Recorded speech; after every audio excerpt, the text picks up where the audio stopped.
Hello, everyone. Welcome to Toonkind D&D at 12 FPS. I am Jade, my host tonight, or Mega Magma, if you know me by online circles. And tonight, I'll be playing a surprise! I don't know. Well, I know who I'm playing. I don't know who my wonderful, amazing, beautiful, sexy, absolutely amazing friend, my co-host, is playing. But if they would so introduce themselves, Sorry, what? go ahead. You, my friend.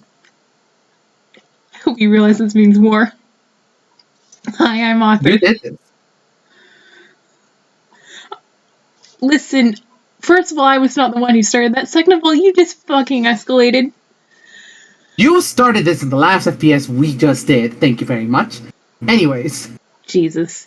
And today we are playing Glass Half Empty, if I remember correctly, is the title of FPS. I think it was glass half full. It says that full.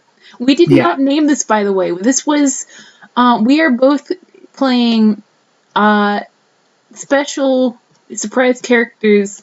The only person who knows who is in this is our wonderful, dearest, amazing friend, Magical Top Hats, who is also the person who made the title card. Which we haven't seen. We have not seen. And so, you're about to hear our live reactions to this title card. Mm-hmm. You want to count us down? Oh, first? First, it's a wonderful day in Toontown. Specifically, it's a wonderful day everywhere except the post office, which is where we are. Mm-hmm. I'll let you decide precisely why we're at the post office, but I will say that this post office appears to have been picked up, lightly shaken, and set back down, but upside down. Like, there are packages where you did not realize that gravity would allow packages. There is, for some reason, like, sort of a swarm of envelopes that seems to be attacking someone who is attacking back. Like, don't feel bad for him, but like, it's an envelope golem. Yeah, it's a paper golem. There we go.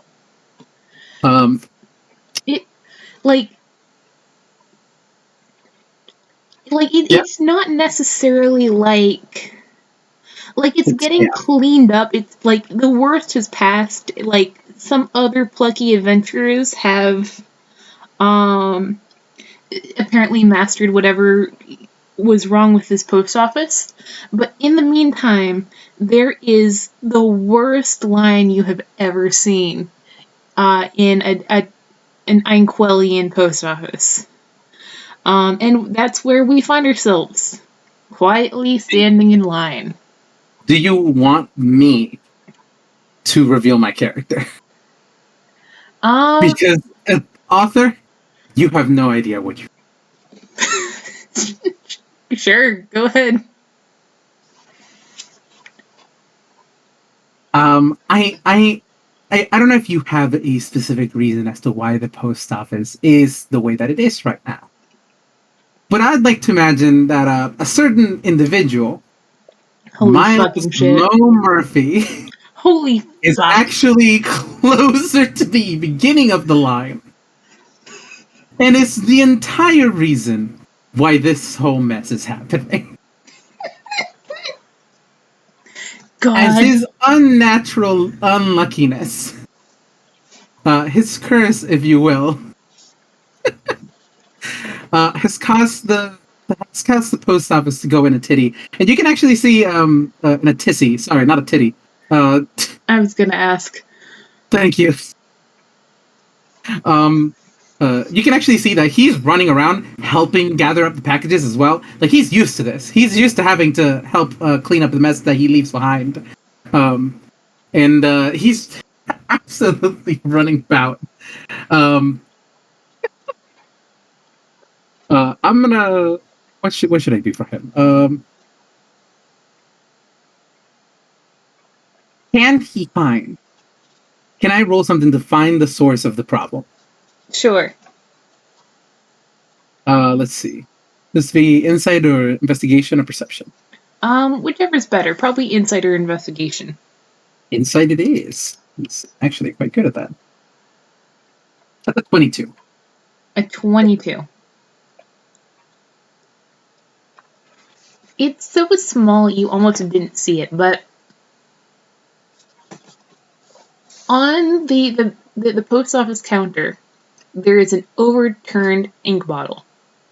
And in the spill from the ink bottle, there's some paw prints. And the paw prints follow the curve of the post office counter over to some envelopes, which have been knocked over. Some of the envelopes are lying in a grocery cart.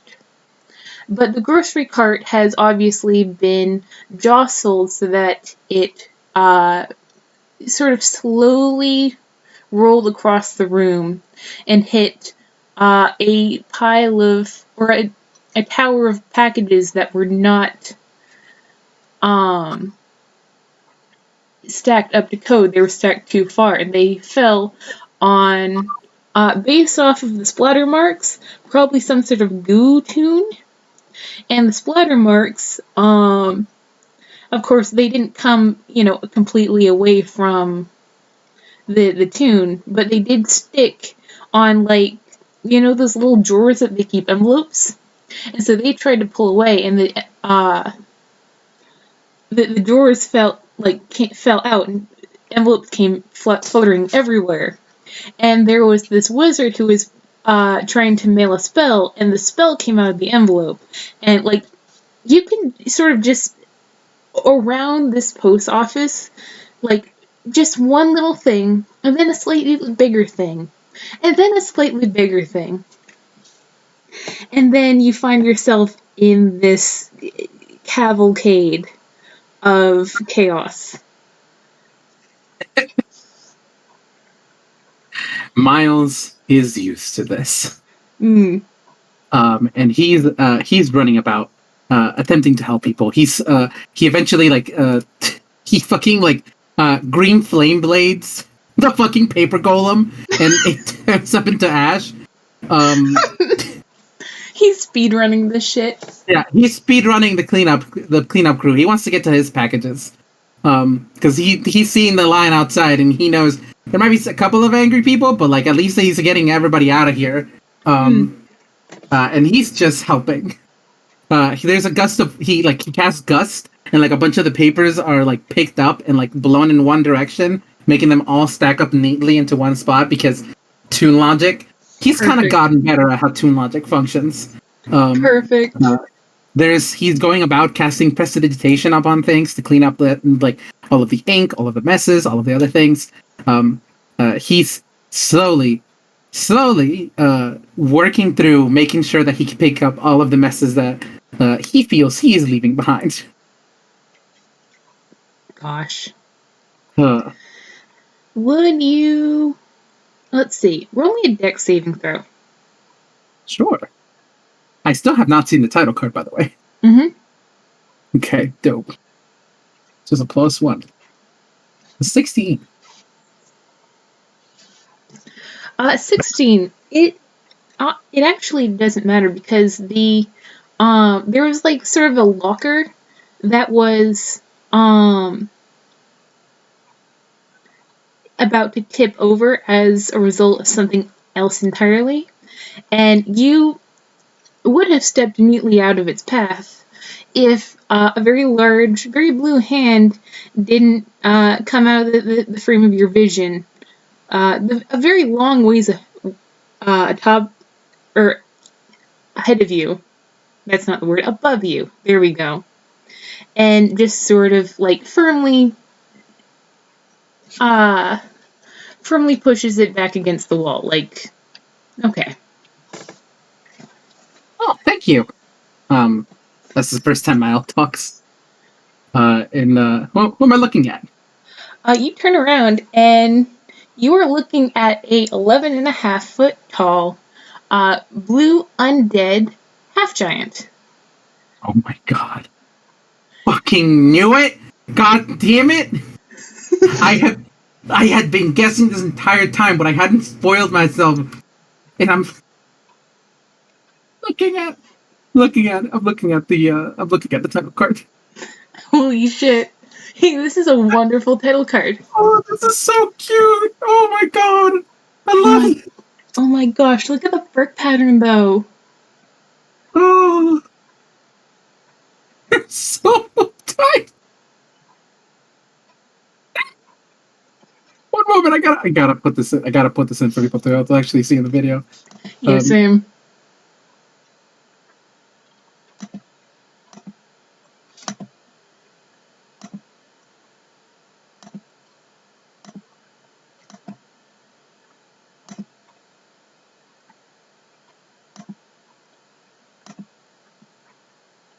There it is, folks. Apparently we're going with your recording because my doesn't want to cooperate. Understandable. It's fine. It's still God. It's a wonderful. Um, It is delightful. And this very tall individual looks at you with half of a face, the other half is just bare skull. And they go, you alright? oh yeah, I'm fine. That locker wasn't gonna hit me. I knew it was coming down anyways. Um. And you see, he actually like you're still holding the locker a little bit, maybe, and he kind of just pushes it back. Uh, They pushed it back. They didn't want that whole hanging over your head. Understandable. And I think that they give you sort of a friendly nod and they turn and nearly hit their head on the ceiling fan and they sort of give you a wave yep.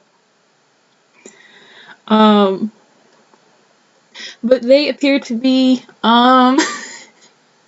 doing their best to staunch the chaos right alongside you. Thanks, Miles Mo Murphy, by the way. And he extends out a tiny hand because this boy is so fucking tiny.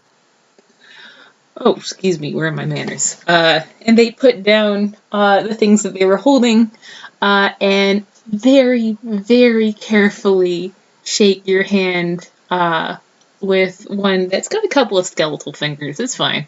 It's not the first time Miles is such a skeleton. Yeah. And they go, Coriolis, it's nice to meet you. Do you know what happened here? I just got here. Oh, that yeah, I do. It's kind of a thing that follows me around. I have a bit of a curse that makes it so. You know what Murphy's Law is? Sure. What will go Yeah, wrong can. yeah. My grandfather coined that term, or my great grandfather coined that term very long ago. And well, uh, ever since then, my entire family line has been cursed. And he walks forward, and you see, like, right as he was gonna walk, a ceiling fan falls in front of him, and it doesn't hit him. He stopped right before it would have.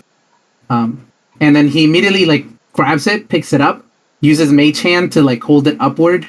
Could you give me a hand real quick? Of course. Are you sure you're okay? They Oh, I'm do fine. take it, but they're looking at you this is not normal to be this used to near death experiences. Oh, don't worry. It happens to the entirety of my family. And he's asking you to hold up the fan, up Yes. to where it fell out from. And They you do see so him. easily. Yeah, he takes out out of a little bag. He takes out he doesn't have a hammer space. He's not pulling from hammer space. Takes out a screwdriver and uses mage hand to hold it up and starts screwing it back on, and it begins functioning again. Yeah, this individual, by the way, is real kind. Oh, it's two real kinds. Mm-hmm. It's real kind at 20 FPS. Anyways, uh, Yeah, it's oh, um they I think that they just sort of take this as it is. Man, they don't know. They just got here.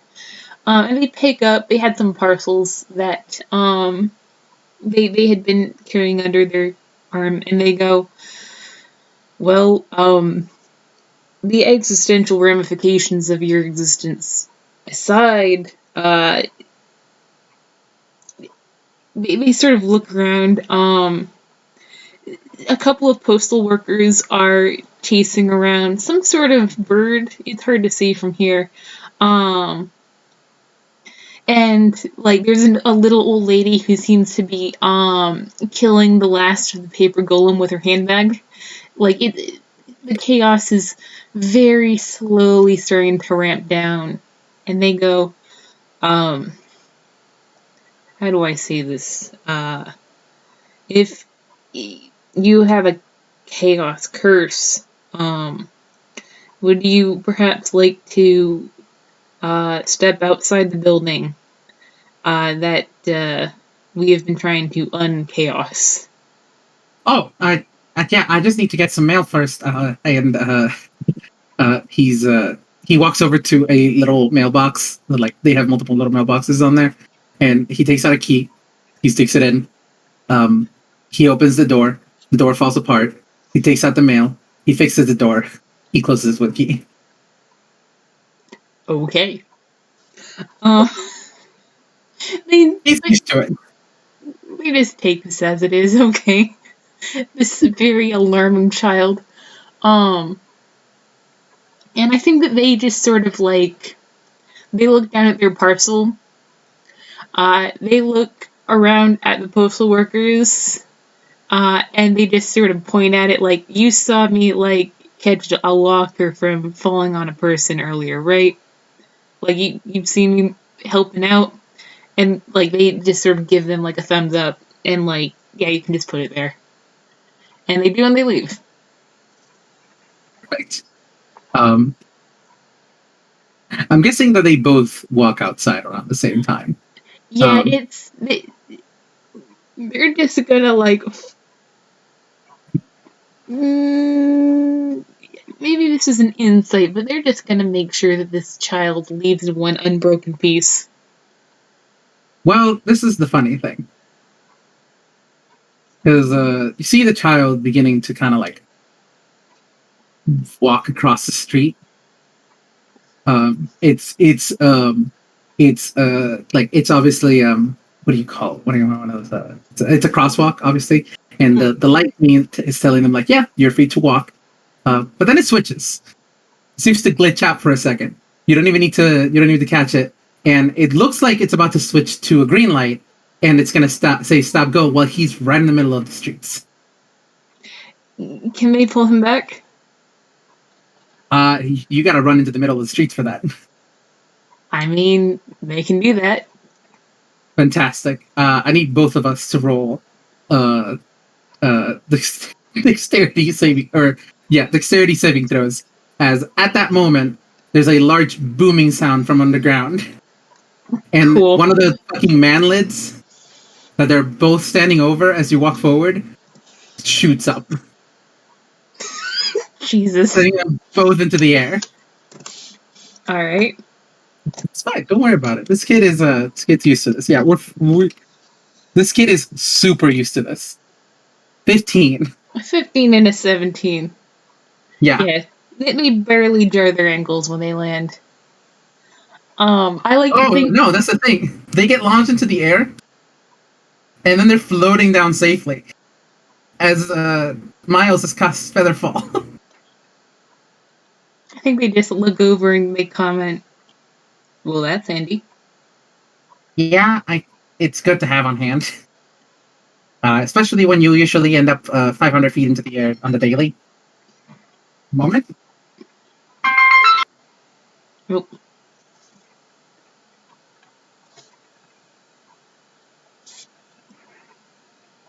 Are we taking an intermission? A 20-minute into the FPS intermission? I guess we are. How we doing tonight, folks? So sorry about that. Hey! No worries. Oh. Where were we? Right, midair. We were 20 to 30 feet in the air, floating gently down after being launched into space by a manhole cover. Yeah. As one does. Um,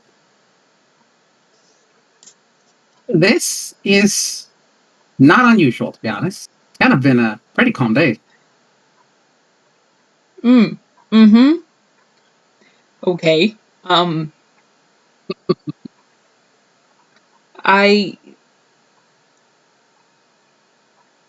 I apologize. Milo, was it? Yeah, Miles, actually. Miles. Excuse me. I don't know why I would have thought otherwise. Take it from someone who's dead. Like, the very worst thing that could happen did. Are you sure you're okay? Well, yeah. Like, my entire family is filled with divination wizards, so we can kind of predict when anything's gonna happen. And at that point, he actually like moves out of the way as a little seagull or a little bird comes in from behind him. Um, he was about to hit him over on the head. Mm. We're usually fine with predicting like small things. It's usually when like other people get involved that or when we're around a lot of people that it happens. And Toontown seems pretty safe. So You would know better than me, but still.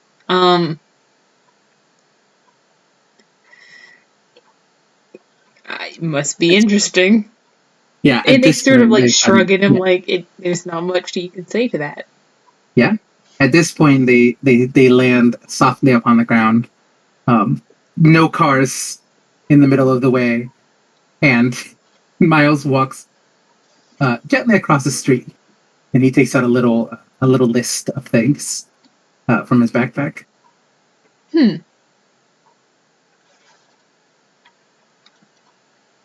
I think they like after a second of like this kid is so nonchalant, it's weird. They're just gonna follow. Like they did their one thing for today. They dig through. They have like a long jacket on. They dig through one of the pockets and pull out a little sheaf of papers. Like, yeah, we still have those. That's really the only thing they have left to do is put these up. But that's for later. Like, is it a little stack of papers that need to be what? They need they need to be put up. They look little in their hands, but as they like finish crossing the street, if Miles takes notice of this, like he can actually see that they're like posters. Ooh, do you need help?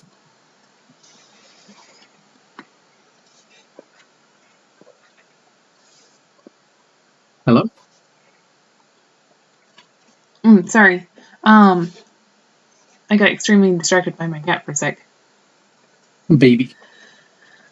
They they actually look up and they go, oh, You mean look down? they look over the papers at him and they go, well, um, suppose it couldn't hurt. These, my crew, I'm, uh, merchant vessel. We're trying to, put these up whenever we can. Um, and they hand you, a, uh, set of missing posters. Mm-hmm. Miles grabs them nonchalantly and like begins walking over to like a lamppost, and he takes out tape and he just kind of places it on there. And I think at that moment, the light bulb on the lamppost blows out, Mm. and Miles takes out a light bulb from his backpack, takes uses Mage Hand to open the thing, replace it, put in the new light bulb, and then turns back on. Cool. Miles always has what he needs to fix the problem. Usually. It's very rare that he ends up with not what he needs for the day. Yeah, they follow. They're just like, my quartermaster would find good work for you. Perhaps in the future. I've always I never thought about working at a boat, but I'm kind of just in middle school right now, so Yeah, it's unless you're sort of born and bred into it, I recommend giving it a few years. you need to be dead. Say again? You need to be dead. Well, no. Although I will say it helps. Thank goodness. Um, I will also say that there is an awful lot of things that can go wrong on a boat. I'm not saying Oh, don't. I'm saying keep it in mind. I'm aware. It took 3 boats to get us here. Oh golly. Like, big family or they kept sinking? Well, they kept sinking. Cool. I mean, we also have that problem, but luckily we can just walk home. It's after the first time, you're just sort of zen about it, I suppose. I guess that's fair. I'm also sudden when boats sink. But usually I can just patch them up before they sink completely. Yeah, we just drag ours. Ah. Actually, you might be a good fit in that case. It's well, we do have to be careful. We do have some living folks among us, but I mean, in theory, the worst has already happened. Lightning strikes are well. I'm I don't living want to. embodiment that I'm living embodiment that lightning can strike twice on a spot. And at that moment lightning strikes twice in a spot close to Miles. Yeah, they just sort of look at like the blackened patch on the pavement and they go, "Doesn't that get annoying after a while?" Nah, it kind of just live with it. I mean, people usually have to like walk to places. Like to me, it's an adventure. I get something brand new every day. I mean, that's very fair. And it is at this point, by the way, that I like to think they've been kind of been walking down a and away from the scene. A truck is starting to drive across, and a dog like crosses the street as the truck is trying to drive across, and the truck obviously tries to stop, turning over, and we read what's on what the truck is carrying, which is a large tank of olive oil, just like a massive tank of olive oil. We can Um, see this. we can't. The audience can, as the olive oil tank cracks and begins to flow downwards into the downward sill of the street that Miles and Coriolis are both on. Mm. And it's at that point that Miles gets a little like thing on the back of his neck and just tells, "Can you get on top of this car with me?" Uh, sure. And they will climb on, and I think they just sort of like very, very carefully, very gently pick Miles up on like by his armpits and put him on like the highest part of the car. Oh, thank you. And whoever's car this is, I am so sorry. As suddenly there's a giant flood of olive oil going down the street, and they're Mm. both riding on top of a car. I think as they're like flowing along, Coriolis is gonna turn to Miles and go, "Well, at least they're not gonna have to change the oil." What did you say? They said at least they're not gonna have to change the oil of the car. Oh, that's. You see that Miles, by the way, as this is happening, because oil travels a little bit slower than water, so it's just kind of the car walking forward, and he's kind of leaving like attaching paper, like tape to the paper, and then posting it on the lamppost with Mage Hand. Hmm. Gosh. I mean, that's very efficient. Yeah.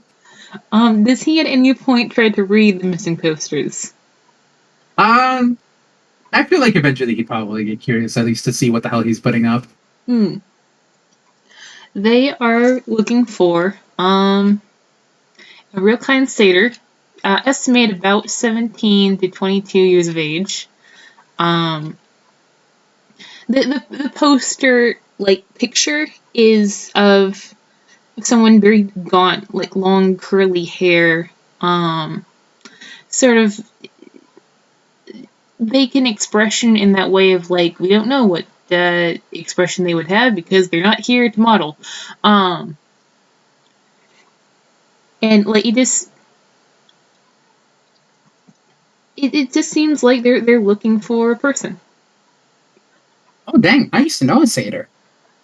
Oh really? Not this one. Not this one in particular. I think I met him. Like, we kind of while we were traveling, while me and my family were traveling, kind of ran into the woods, and bunch of satyrs met up with us, and they promised us like dinner, but then, well, let's just say that forest doesn't exist anymore. Well, would they have been named either Pigeon or possibly going by the name of Beacon? No, I don't think so. No. I don't think they were. This was when I was much younger. Okay. Pigeon is accounted for. The other one, I think he would be a little bit too young to remember that. But did you really burn down a whole forest? Oh no, the forest isn't there anymore. Once all the trees got cut down, me and my father, well, we have very good insurance, and so we just kind of got the insurers to build them a house, and so they have a house now. Okay. A really big house made entirely out of one forest. I mean, okay. I feel like it's missing some key components of forests there, but, you know what? Even the toilets are wooden. Everything is wood. No, it obviously has more than just wood, but I'm just saying. I was gonna say, they gotta turn on the faucet in the kitchen and nothing comes out and they're just like, this house sucks. Why do we live here?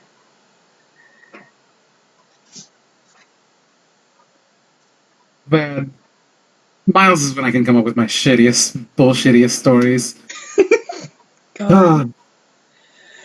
Again, this is a no lore boy. He has, okay, that's a lie. He has a little bit of lore, but that's about it. God. I mean, I think that they, eventually, after a while, from the depths of their coat, they pull out, some knitting needles, and they just start knitting while they're on this oiled car. It's... Apparently, they're just sort of trucking along. Oh, yeah. I will say that eventually, 10 minutes after, because it's not going to take that long, the oil disperses enough that it just, lays the car down, and we can just get down, and all we're stepping on is oil. I don't know how Toons managed to clean this up so fast. I mean, I have to say I preferred some of the ports I've been in.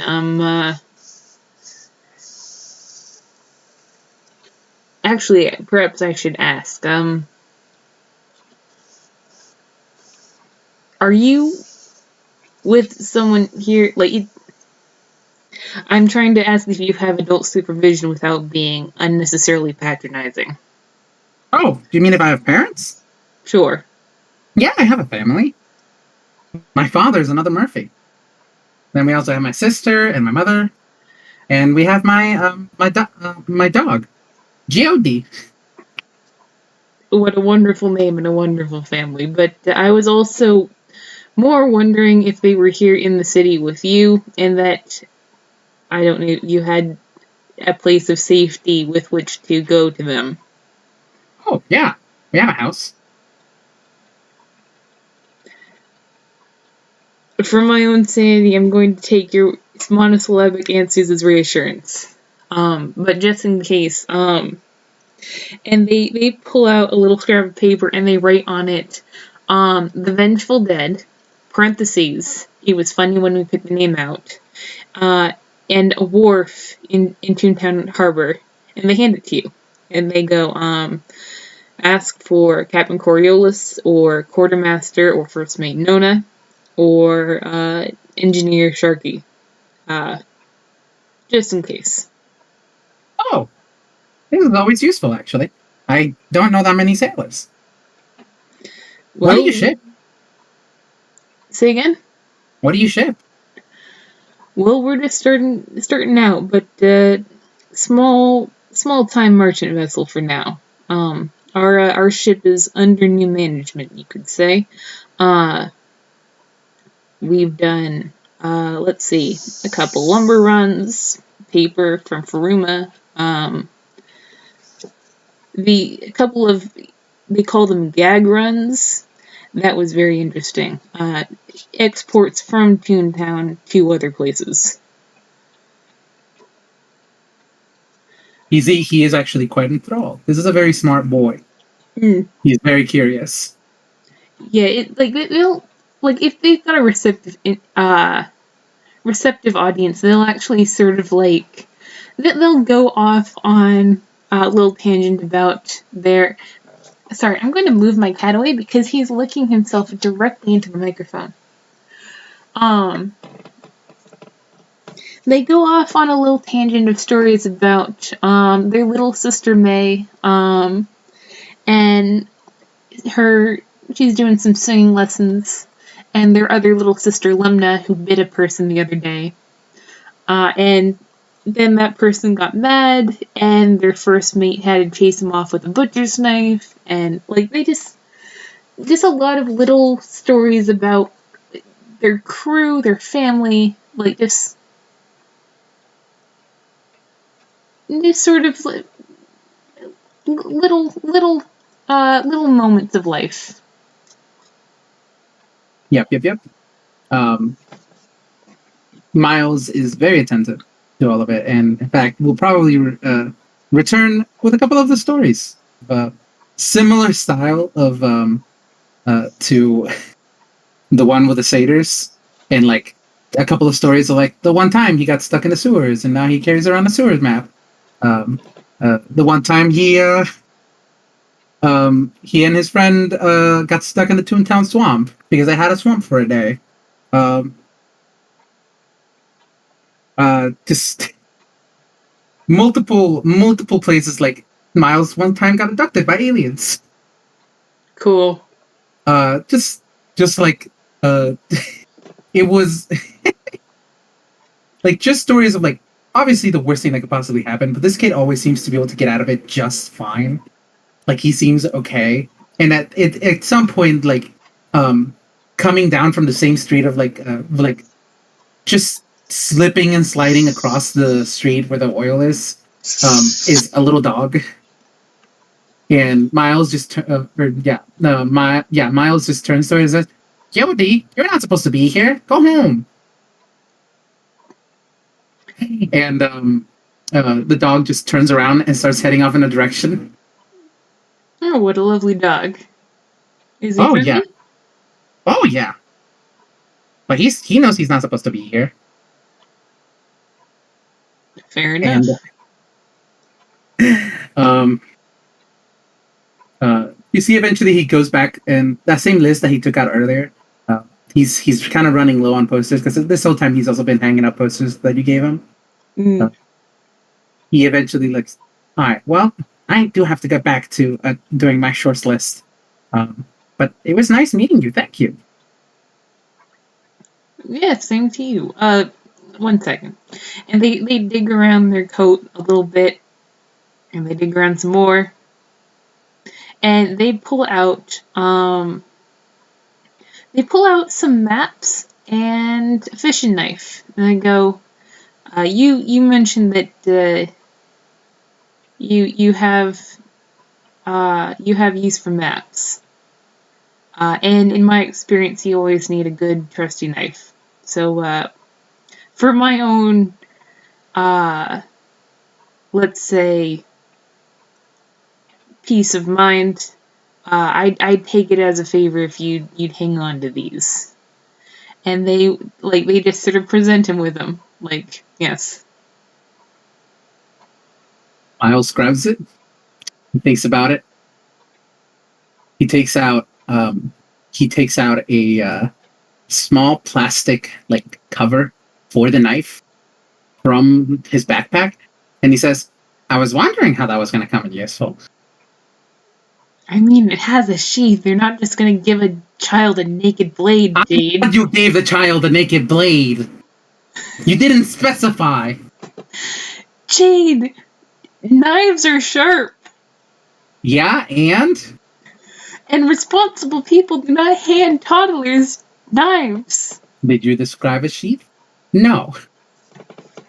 So I also didn't go over how the sky was blue and like the ground. All right.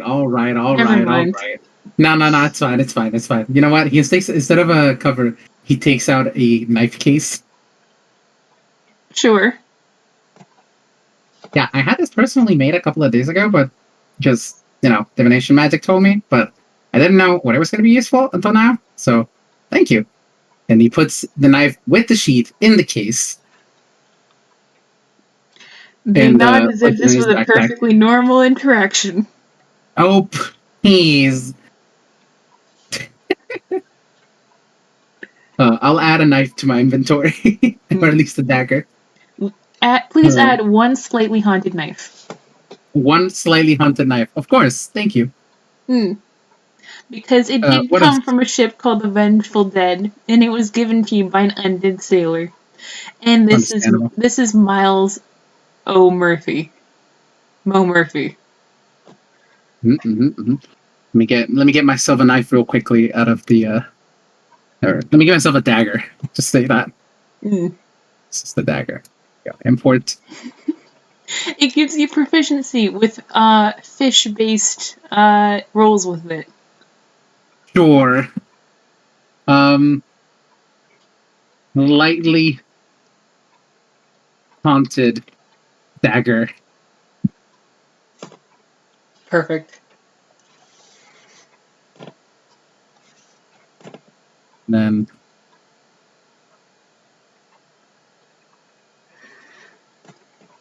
be on fishing checks made with it. Thank you. Very cool. And they they nod at this small child with the half of their head that has flesh on it, and they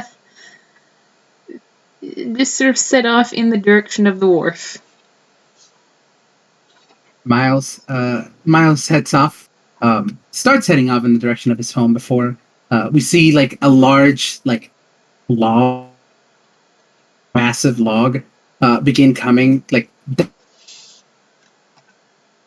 come from and pick up Miles, and he starts like rolling on top of it, and he waves goodbye as it goes.